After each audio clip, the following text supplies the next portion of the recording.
Warcraft actually made this themselves, and I'm gonna watch this. Obviously, I think tomorrow, like, you're able to make Death Knights tomorrow, right? Yeah, you can. Here we go. Video's good. I'll watch it today. All right, let's take a look. Hi, I'm Tom Chilton. And I'm Chris Deerhut. We're here to talk to you about Death Knights! Is the volume good and everything? You know, going all the way back to some of the earliest rumblings of the community talking about how there might be a character class in Wrath of the Lich King.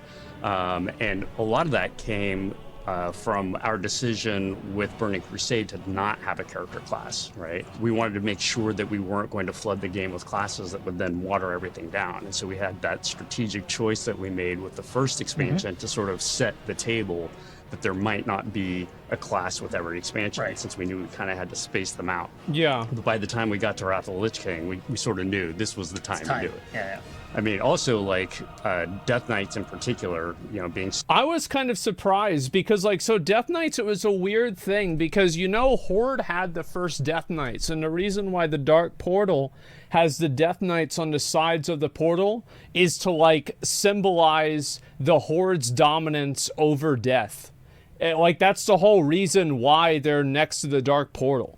So, like, I was actually kind of surprised whenever Death Knights weren't, like, because in Warcraft 2, you had Paladins for Alliance and Death Knights for Horde, and they used kind of like mirrored abilities for each other, but that's not what happened, and I think then it became a little bit different after Arthas became the Lich King. But yeah, Death Knights used to be a Horde-only thing.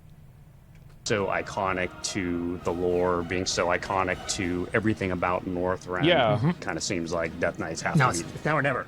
Yeah. Right? And It has to happen. So much of Wrath of the Lich King was about Arthas and his story. Yeah. So Death Knights just being centerpiece to that, it's centered with Arthas to better tell his story. They were the perfect class at the perfect time. Yep. And interestingly, remember we had that Rune Master class, right? It was the potential 10th class that had been tinkered with before WoW ever came out. And we pulled some of their ideas about runes. They went into the Rune Blade, went to the runes on the ground, like Anti-Magic Zone, Anti-Magic Shell, used some of those rune type effects. So we drew from them. We drew from the Death Knight unit in Warcraft 3, like Death Coil and their unholy aura. Yeah, it's like in my mind, Death Knights were always on a horse. Like, maybe this is, like, weird, but, like, in Warcraft 2, they were a mounted unit. And, like, in Warcraft 3, the Death Knights were on a horse. So, like, I always thought it... And, like, also in Warcraft 2, I think some of them use staves as well to, like, cast death coils and shit. I always thought it'd be cool if you could actually have a class that was built like that. It's not too late, either. Maybe they could do that. That'd be fun. And we do also from Necromancers. That was part of Consecrated Coolness, right? Exactly. Yeah. It's a design value that we've always had at Well, you can see why Death Knights were so fucking overpowered, right? I mean, they've basically got 3 class ideas that they all put into one. They're like, yeah, so we want it to be a Rune Master, a Necromancer, and also a Death Knight. Comes out, it's broken as fuck. What a surprise. As far as trying to ensure that, you know, it comes back to not watering down the classes, as unique as possible. Everything's got to be as unique as possible and feel Death really Knights certainly distinct. were unique. And then we also need Death Knights to feel very different from the other heavy plate magical classes. They couldn't feel like paladins. Even though they're kind of anti-paladin, Arthas is a fallen paladin, they've got to have their own unique, distinct stuff. Yeah, they're just better than one of the paladins. ways we made Death Knights really unique is we gave them their own custom starting area, where, like, you had been a fallen member of the Alliance or the Horde and captured in battle, and the Lich King literally turns you into a Death Knight monster against your will, and then sends you out to scourge this town. But eventually, you get turned around, and you turn on the Lich King and help fight against him, and get your moment of redemption. Rejoin the Alliance or the Horde as appropriate. But there's this moment where we send you back to your capital city. So you're like walking through Stormwind. Nobody fucking calling likes you names. They're throwing old fruit at you. You're a murderer. You're a monster. You killed my family, but you get... I thought this was always a really cool idea. I love this. Now, obviously, half the emotes that the NPCs shoot at you and they do at you, they got taken out of the game after the lawsuit, but there's still a few things left over. That moment you were going to go off and fight the Lich King and redeem yourself and make up for the things yeah, you've it was a done good idea. Because, like, think about it. Like, if you had started a Death Knight character and you were just in the Alliance or in the Horde, It'd be really like, weird. It'd be really It wouldn't weird. make It any no sense. Yeah, Why do we want him on our side? What? Aren't we here to fight these things? Or, Right. you know, and then even then, like, if you started at level 1, it would also make no sense. It Right. wouldn't feel very deathy. And so really creating this Right. starting experience around what the Death Knight is and really kind of defining the story of their kind of integration into the Alliance and Horde became super important. Right. We had a few abilities. Yeah, I thought that was really cool, actually, because, like, you also started at 55, so, like, nobody complained about having to do the starting area, because, like, it also gave you your abilities. Like, you would get your abilities slowly whenever you went through the starting zone. It's like, okay, this is Death Grip, this is, you know, Horn of Winter, I think you had that then, and like Howling Blast, Obliterate, etc. Like, it was really, really badass whenever it came out.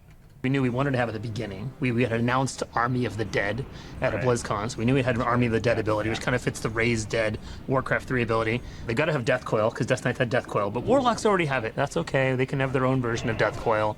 Yeah. And from there, there's a lot of, well, what else do we do? So we took things like Death and Decay from the boss in Mount Highjaw, and we looked at Gorfiend to see if he had anything. Sadly, Gorfiend didn't have anything too much we could borrow from him, but we started. Gorfiend didn't really do much of anything. You just, it's like the only thing that was hard about Gorfiend was that little thing that, like, one person had to kill the spirits. That was it. Looking at all the other places we could draw from for other ideas and inventing new stuff that we could add. Yeah. I remember, though, that, like, some of the defining moments for Death Knight were very early on. There were a couple of different things that we prototyped. At first, we prototyped mounted combat, where we actually made a little bit of an attempt to see if, well, what it would be like. So they were gonna do so they were actually gonna do it. Holy shit, I didn't even know that. Oh my god, yeah, what a good idea.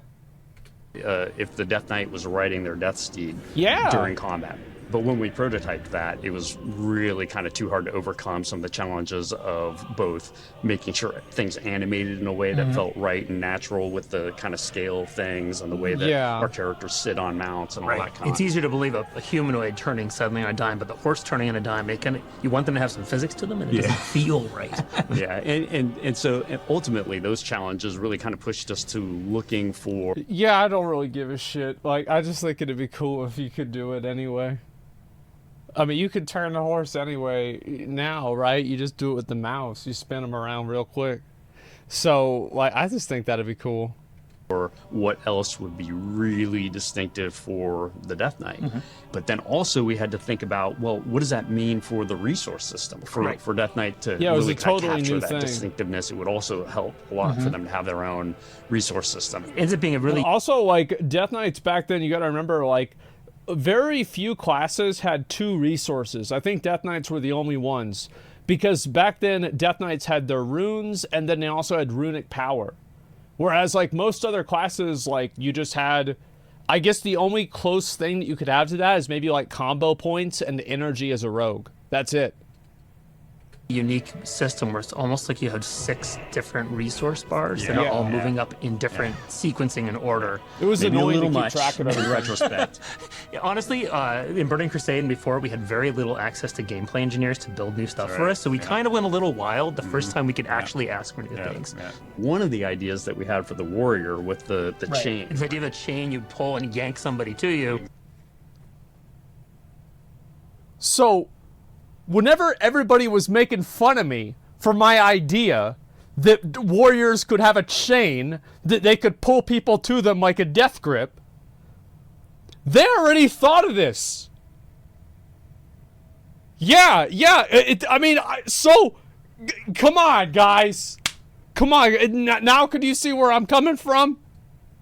Exactly. But what if we gave that to the Death Knight instead of the warrior? That And was a that bad turned into- decision. There's Death Grip. There's death grip, exactly. But then That was a Death very Grip to bad pull him decision. to you, then created the whole foundation for how they would tank. Because Death Yeah. Grip back then was also a taunt. It actually changed the way our tanks worked Horrible. at that point, because then we said, well, they've got Death Grip at 35-yard range. Paladin has this range taunt they can do.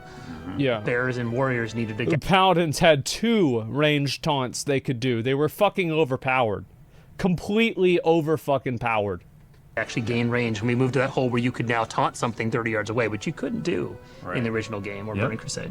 Like once we had that foundation for Death Knight abilities between things like Death Grip, we had some things like Plague Strike, Unholy Strike, stuff like that. There's a lot of strikes. Yeah, there are a lot of strikes.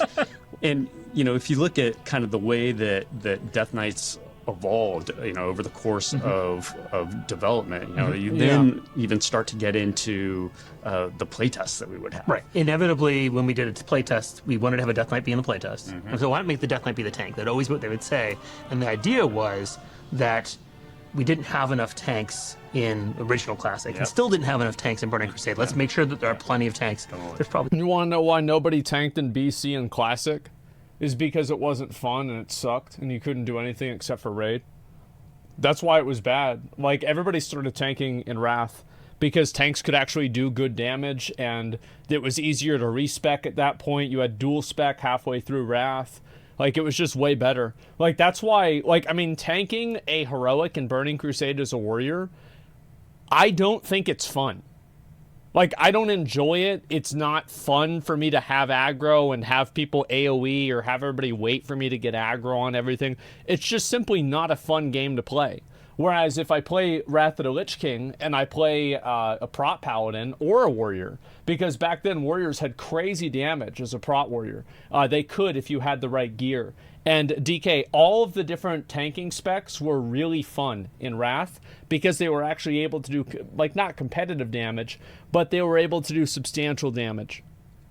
There's still a shortage of tanks these days. It's more about personality than class. But at least make sure that's not about can I do it. It's more about do I want to do it. Yeah. Really kind of making that work, and then also figuring out how they could bring DPS for people that wanted to kind of be more of a Death Knight, death-bringing Death Knight, I guess. Murderous, rampaging Death Machine. Trying to kind of fulfill those across all three specs at the same time, and making them feel enough different from each other. Exactly. The Blood, Unholy, and Frost need to play different. So Frost was the dual wieldy spec, and Unholy had. Well, back then you got to keep in mind you could play anything with anything.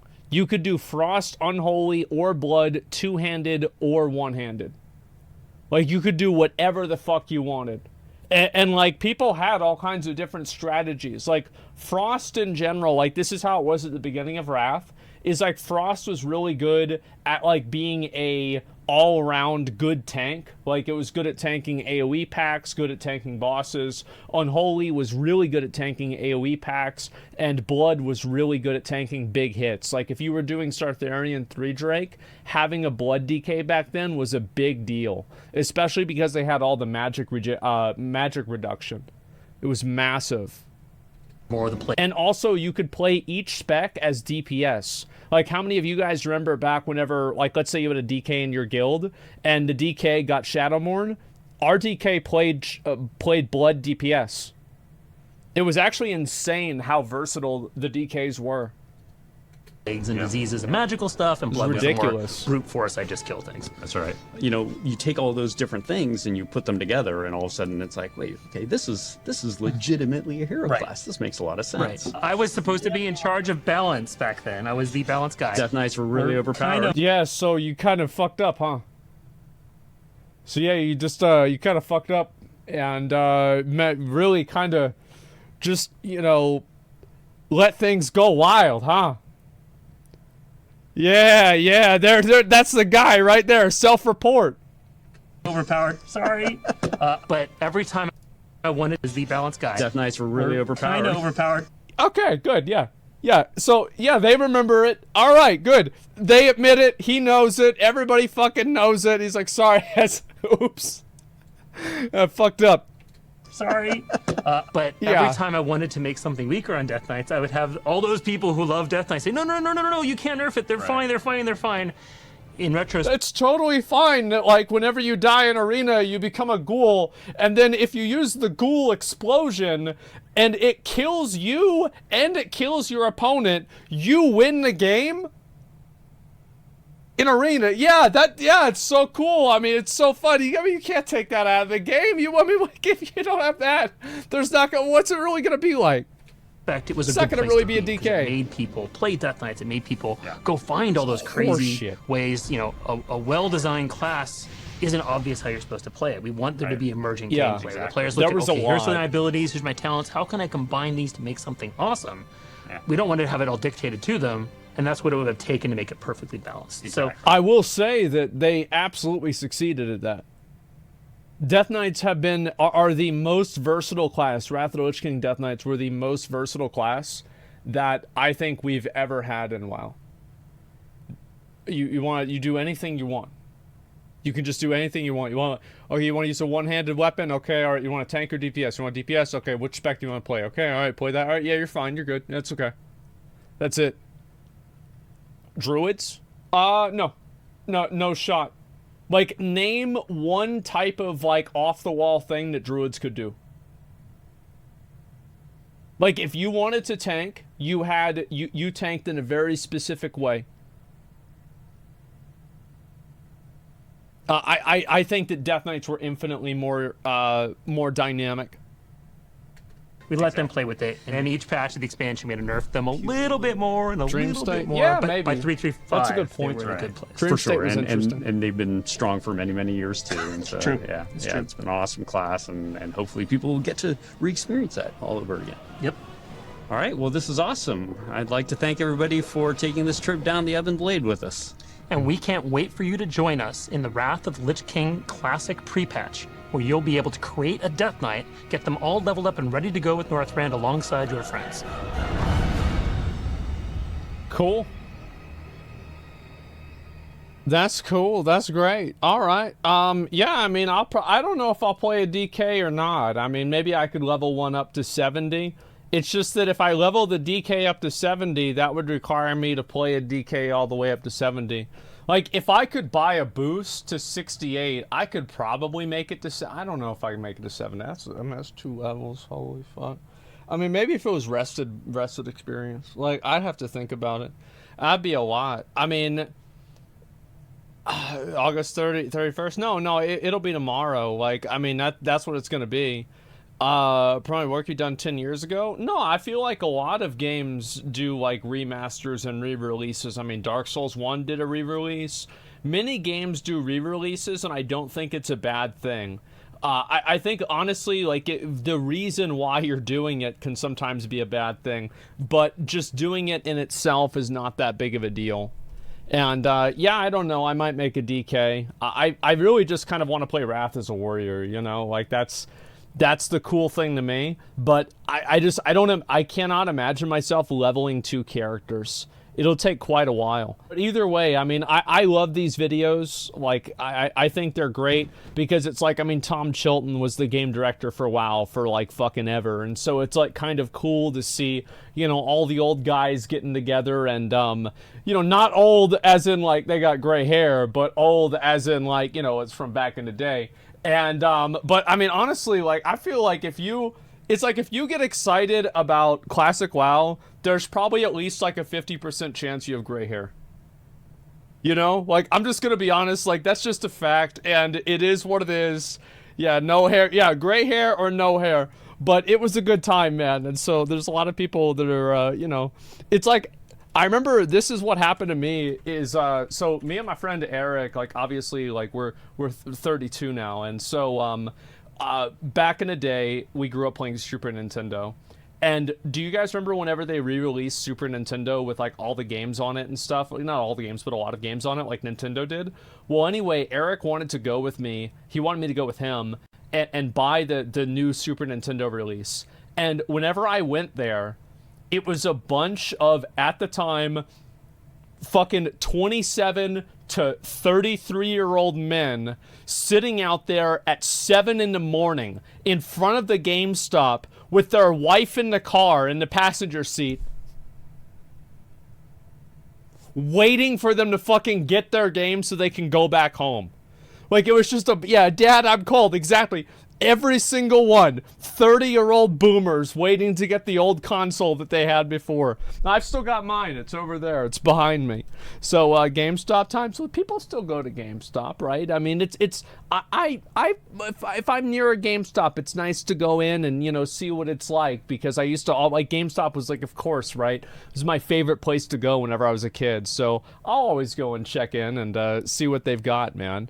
And launching at GameStop, Best Buy in the suburbs, yeah. Like, I remember my mom and I waited at a GameStop. Like, we pre-ordered Wrath of the Lich King, Burning Crusade, Cataclysm, and I think Mists of Pandaria was the last one that we pre-ordered. And then after that, we had digital downloads. So we were waiting out there in the cold, in the rain. It's fucking, it's nasty outside. That's what we did, man. It was great. I still remember so clearly the Burning Crusade release night. It's weird to me because, like, that GameStop is still around. And sometimes I'll go back into that GameStop and I'll be like, man, those were some good fucking times, man. Oh my god, GameStop must be good. Everyone's buying their stocks. Yeah, true. It is just, yeah, good times. Let's see here. I gotta find this other video and take a look at it. I did release for Halo Reach, the last release line I ever waited in. It was weird. Yeah, I mean, like, Halo Reach, like, when was that? Like 2000 and, like, I don't know, like 12, 13, something like that. I don't know. 2010-ish, yeah. Maybe it was 2011. Was it that early? Damn, I thought it was way after that. I feel like midnight releases, obviously, they don't really do it anymore because everybody has digital download. But if you were there, it was a good fucking time, man. It was a good fucking time. And now we still have to pre-order things, even though pre-orders, there is no fucking reason for a game to have a pre-order now. Like, unless you want to get kind of a head count of people that are going to play the game to allocate server space ahead of time, yeah. But a lot of the games that have pre-orders are fucking single-player game. There's no online fucking lobbies anyway. But there's no reason. Like, the reason why GameStop, EB Games, fucking Game Crazy, all these other stores, Best Buy, used to have pre-orders was so they had a head count of how many copies they needed to stock. And, like, because you would go, remember, like, you guys would go probably whenever a game came out, day one, and it's like, oh, do you guys have any new copies of Gears of War or Halo 3 or something? Like, oh, no, we don't have any. Did you pre-order? No. Okay, well, then you're fucked. Yeah. Pre-order for Reskin Horse. Yeah, exactly.